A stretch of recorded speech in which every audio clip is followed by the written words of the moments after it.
उपासक का हर क्षण अपने इष्ट के ही विचार में व्यतीत होना चाहिए।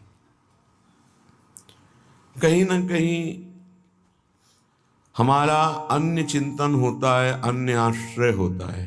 कभी कभी उपासक फंस जाता है, सामने वाले को प्रसन्न करने की चेष्टा में कभी कभी उपासना में बाधा खड़ी हो जाती है।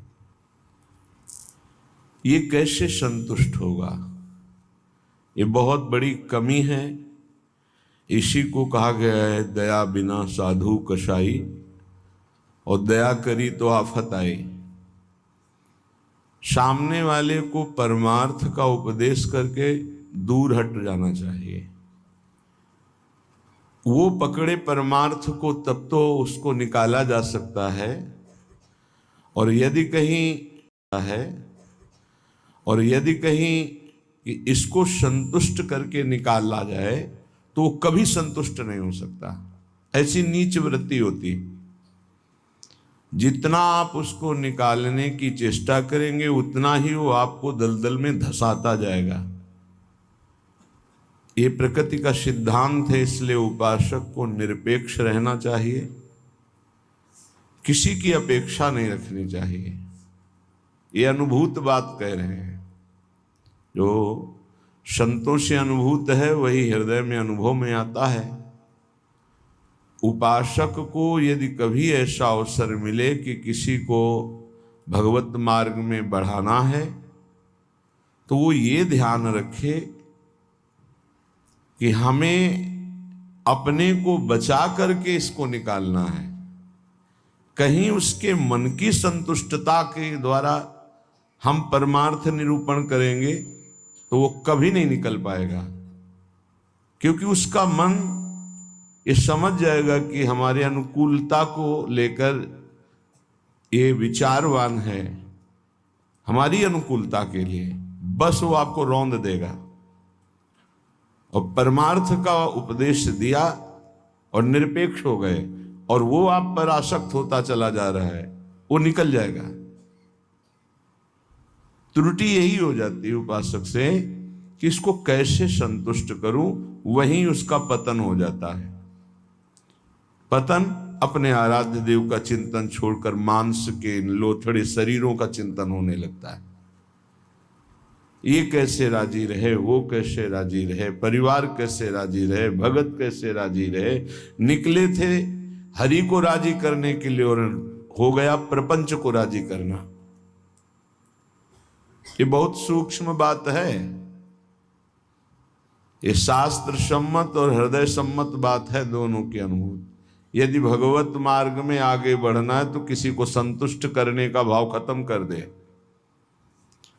शास्त्र सम्मत उपदेश है, पकड़ना है पकड़ो, नहीं पकड़ना है तो डूबो।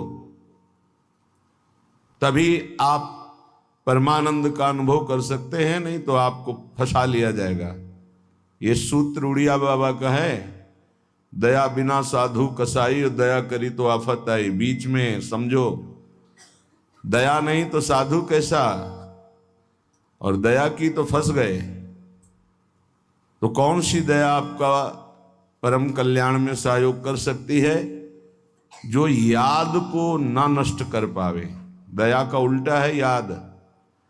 जो भगवत स्मृति में बाधा पहुंचा दे, ऐसी दया में आग लगे। भगवत स्मृति युक्त प्रियता प्रभु के चरणों में और दया जड़ चैतन्य में, तब तो निकल जाओगे। और अगर भगवत स्मृति को दया ने तोड़ दिया और उसकी स्मृति चल रही तो दुर्गति पक्की है।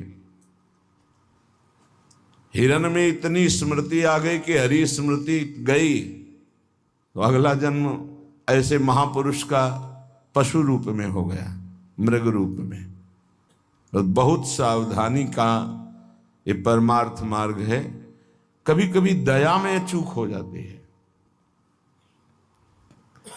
ये दया बहुत बड़ी दैवी संपदा है, कोई साधारण नहीं है। महापुरुष अपने कल्याण की बात ना देखते हुए सामने वाले का कैसे मंगल हो, इस बात पर विचार युक्त रहते हैं।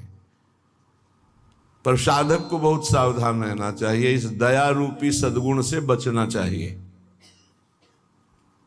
ध्यान से इसको पकड़ लीजिए, दया रूपी सद्गुण से बचना चाहिए जब तक भगवत प्राप्ति ना हो जाए। दूर से दया का भाव, दूर से हृदय में कहीं इसका भाव प्रवेश हो गया कि इस पर दया करनी है, हम बड़े दयालु हैं, तो फंसा फंसाया है।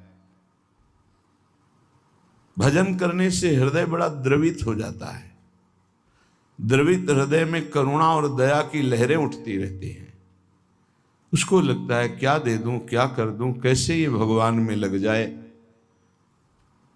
अच्छी बात है, पर व्यवहार में ये तुम्हारी बात कोई जान गया कि तुम इतने दयालु हो तो दुरुपयोग कर देगा, तुम्हारी इस दया का दुरुपयोग हो जाएगा। बहुत अच्छे से इसको समझ के बोल रहे हैं। इसलिए चाहे गृहस्थ हो चाहे विरक्त हो, यदि भगवत प्राप्ति करनी है तो दया रूपी सद्गुण को हृदय में दबा दो। बाहर से निरपेक्ष और उदासीन रहो। जब कभी भगवान ऐसी सामर्थ्य दें तो निरपेक्ष होकर के उससे कोई आसक्ति न रखते हुए उपदेश कर दिया और दूरी बनाए।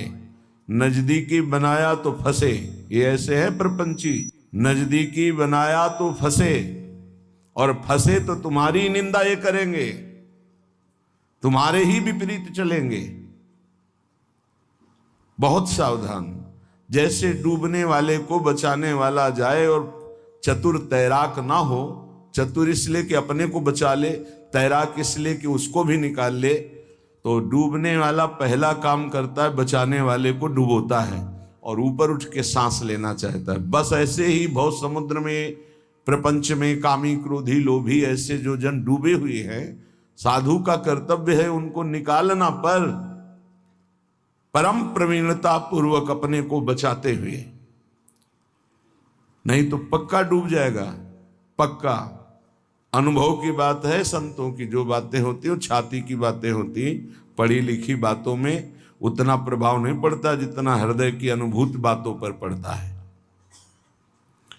फिर अनुभव होगा कि बड़ा इष्ट कठोर है, वो हमारी रक्षा नहीं की, हमको बचाया नहीं, हम संकट में फंस गए।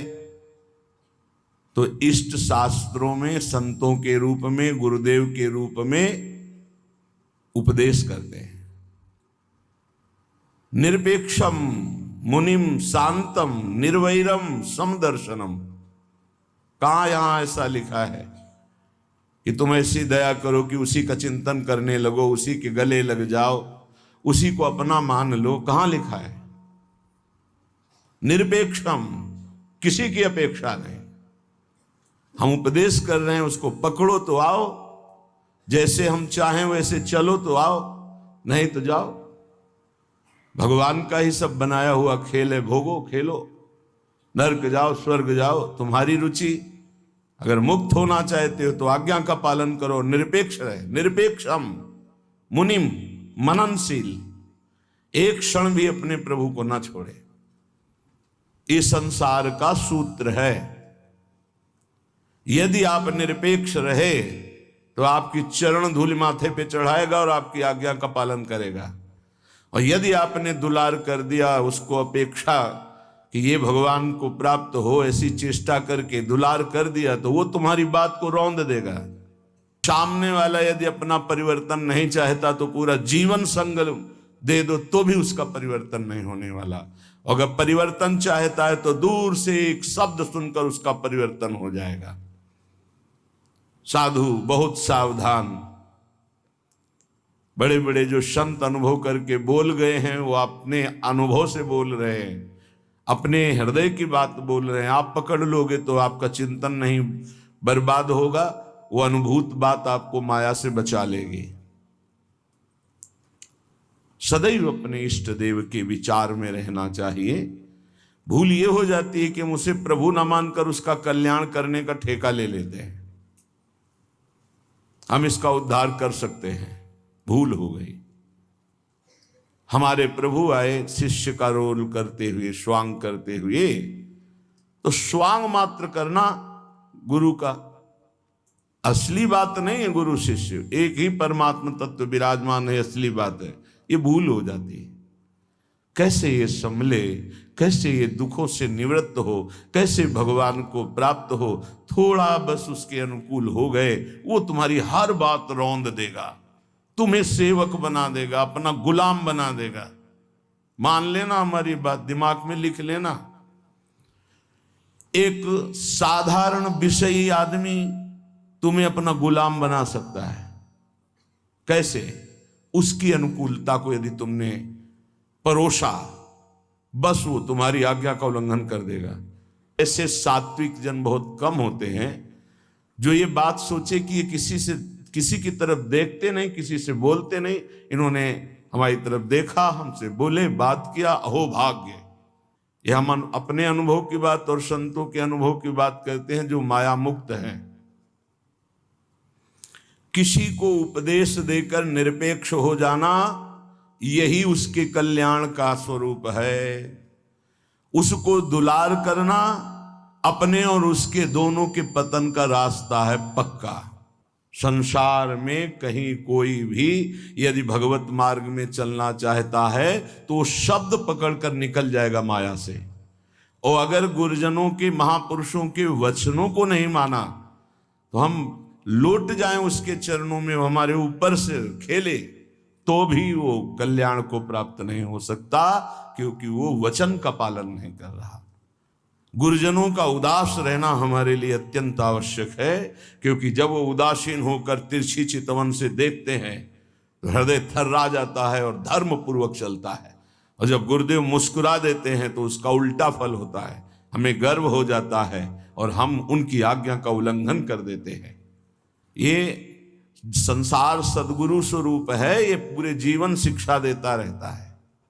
इसलिए हम बैरागी, भगवत मार्ग के अनुरागी या गृहस्थ में जो वैष्णवजन हैं, उनको ये जो दूसरों को उपदेश देना, दूसरों के कल्याण का ठेकेदार बन जाना, ये बहुत ही घातक खेल है। प्रवचन करना, उपदेश करना, दूसरों के मन को संतुष्ट करना, ये बहुत ही घातक खेल है भगवत प्राप्ति में। तब तक मुंह नहीं खोलना चाहिए जब तक स्वयं साक्षात्कार भगवान का न कर ले, नहीं तो मिटिया मेट साधना को करने के लिए ये माया प्रपंच बहुत विचित्र है। उस समय आपको अनुभव होगा कि भगवान बहुत कठोर हैं, हमारी बात नहीं सुनते, हमें बचाया नहीं, इसीलिए पहले भगवान संत और शास्त्रों के रूप में बोल दिए हैं, ऐसा करोगे तो परिणाम ऐसा होगा।